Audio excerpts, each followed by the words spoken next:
Thank you. My name is Natalie. I'm Spencer. I'm Joseph. I'm Ashley. These are my friends. And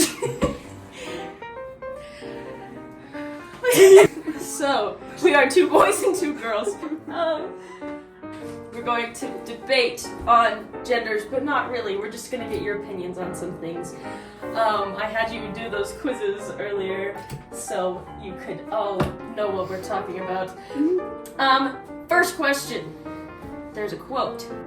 The only difference greater than that between a man and a woman is that between any one man and another man. What? What does that mean? What is no? That's literally. What does that mean? Oh, are you asking us? Yeah. Okay. Like it says the only difference greater than that between man and woman is that between any one man and another man. So it's like, yeah, there's a difference between man and woman, but there's a greater difference between one man and another man. In a way. Okay. What do you mean by that? Because men are the same gender. They have the same same physical appearance and what they have with their body. Women are different. So saying How that so? men have a penis, women have a vagina. So men and men are different. I get it. They're two different. Every person is different. But at the end of the day, gender is more different in a way. Well, yeah, but this quote is saying like, so you disagree with the quote? In a way, I understand where it's coming from, but it's also I see. not fully there. I see where you're going. I definitely agree with you on the physical aspect, but I do agree with the quote in like personalities or like interest levels. I mean, two guys can be a lot more different in their interests and in their activities than a guy and a girl could. Well, because like even if you think about it, because Ashley, me and Joseph, hey, we are we're very different, right? Some might say. But I would say the difference between you and me is not as similar as the difference between Spencer and Drake, aka an emotionally abusive and manipulative ex-boyfriend of mine. I'd say that difference is so much bigger than the difference between you and me. Yeah, I get that. It goes both ways. I just, in my personal life, I always like attacking the opposite side first and work my way back to Oh, okay. the other side. Just my fiance understands that. Yes. Just throw that word out there. Anyways. So, Ashley, Yes. time for you and me. Oh yeah. Okay, sorry. Leah? Okay. What are some green flags? And don't relate this to Joseph. This is just you in general. In a guy? In a Green guy. flags in a guy? Yeah. Green flags in a guy definitely, like for me, I guess has to be like a member of the church and if he's like a worthy priesthood holder. So that's a green flag because that shows me that he has like values and wants to live by those good things that he stands for. Another green flag probably like the way he treats his family and like his mom and stuff. That's another green flag to me. And then I'm trying to think of pre-dating Ashley or dating Ashley. Let's see. Or there's also how he treats other people, like going through a drive-thru. If you see like how he treats people, like having his food, then I always look for that. So Okay. I think some of my like green flags I look for in a guy is we know one of my big ones is he opens the door. Okay, right? You do great. This guy doesn't let me out of the car. He locks me in it and then opens the door. I'm just kidding. Finish line. It's chivalrous. It's chivalrous way. Non-creepy, psychopathic type of way.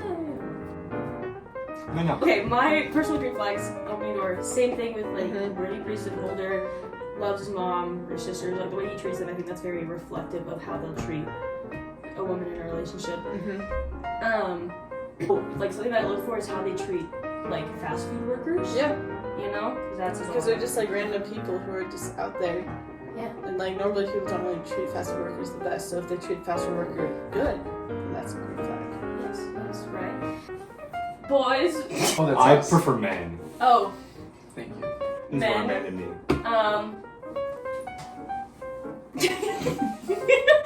Okay, what are your guys' green flags? Looking for green flags like in women. Like what is something that you see them and you're like, wow, that's a green flag. No. I'm personally not sure they're a woman, especially nowadays. But No. but so they treat people in general, because a lot of people nowadays, they like to have two different lives. They have like their personal lives and like their life outside their home per se.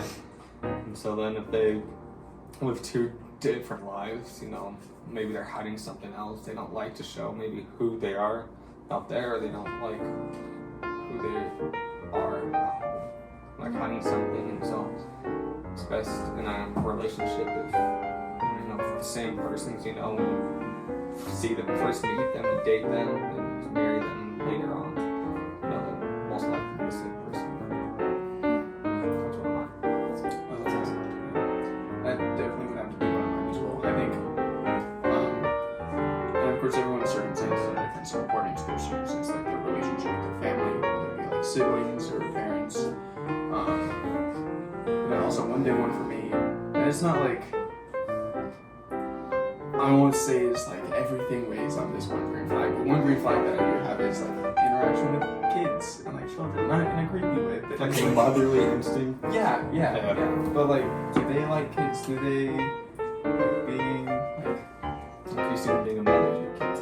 I mean, it's not even like just a mother, because obviously, like, Yeah. at our age, I mean, to each their own, but hopefully they're not having a great big family yet.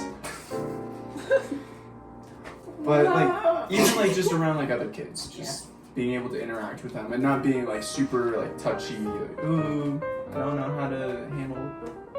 Yeah. This actually brings me to my next point, which I'm gonna. Okay, Spencer. Yes. Beautiful point that was brought up. Thank you. In that question for you two.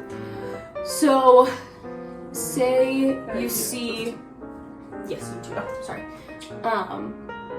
Like a woman playing with like young children, like laughing, engaging with them. Green flag. Green flag. Good. How do you feel like if you say like, hypothetically you're dating someone, right, girl, and she's like, oh, like I'm gonna make us dinner, or like, oh, I'm like, let me, or you get sick and she's like, oh, let me take care of you.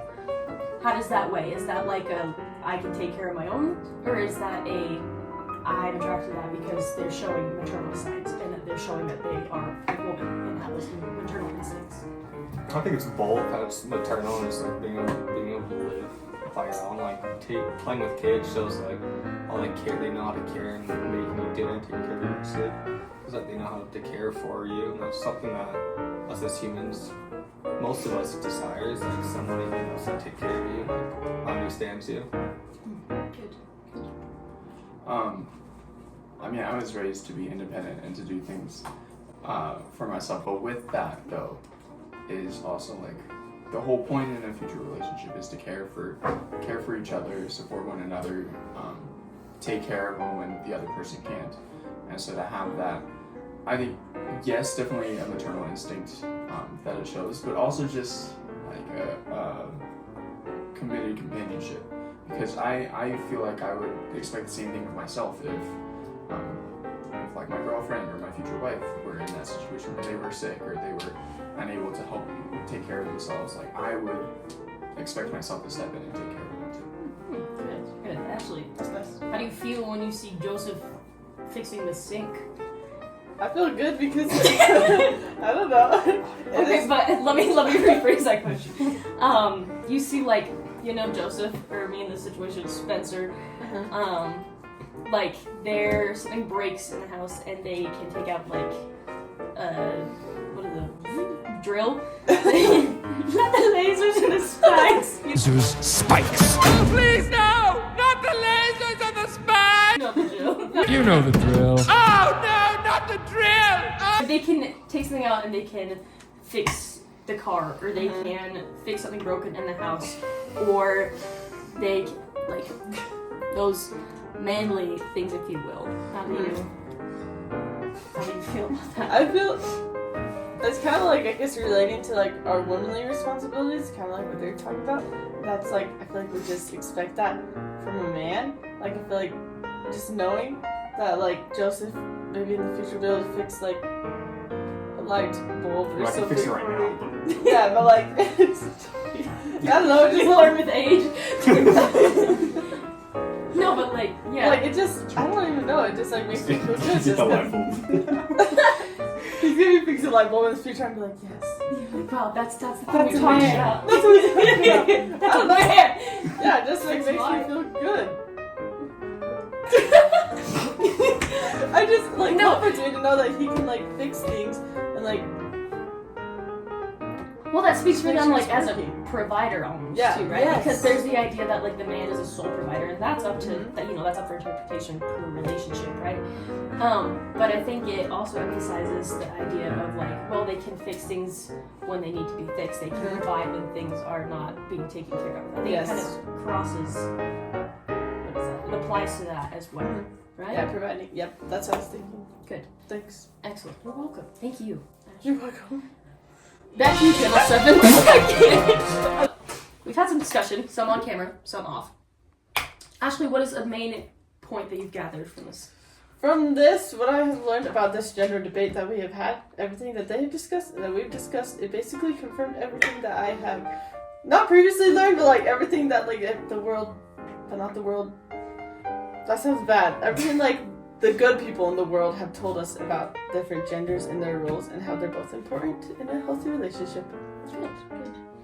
Yeah, it's almost the same line as that like men and women are different, but we're still the same. We have different roles in our relationship and in life, but we still should be one. And if one can't do the other one should pick it up. And sometimes we gotta go through life and deal with red flags, green flags, and try to find the right person. So then we are in harmony with both aspects of a relationship, man and woman.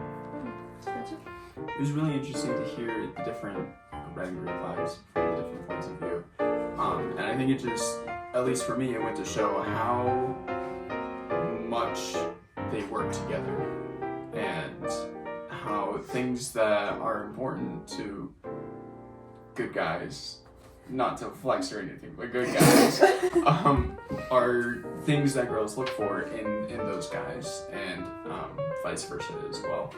I think it just shows how relationships are, I don't know the right word, but it's like they work I like that word, complementary. You work together and you build off each other, and yeah, we're not going to be perfect, but you gotta put in the effort that you can.